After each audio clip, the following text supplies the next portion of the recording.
So another one is like I said, CQC plan, care planning review. Do you do reviews every month as when needed? Reviews to ensure that every resident are taken care of, well taken care of. So that is the essence of review. For instance, a resident is has the potential, has histories of falls. Review for that resident is risk assessment. What are the things that we need to put in place to prevent falls?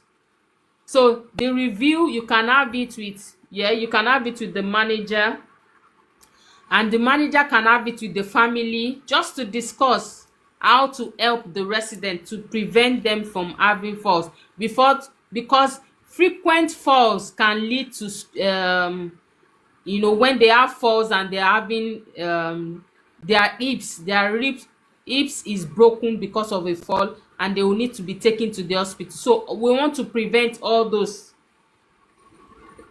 stuff. So as someone who wants to be in a senior position, you have to be able to work with the multidisciplinary team.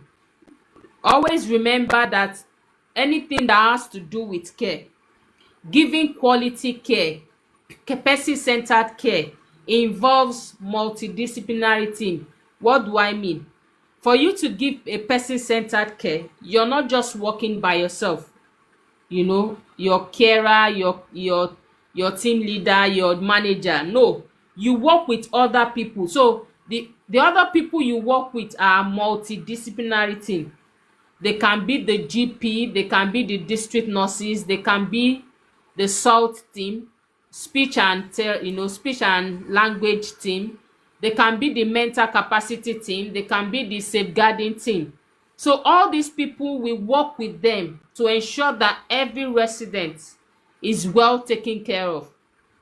So the GP, you work with the GP to ensure that medications are prescribed to every resident is doing what it needs to do.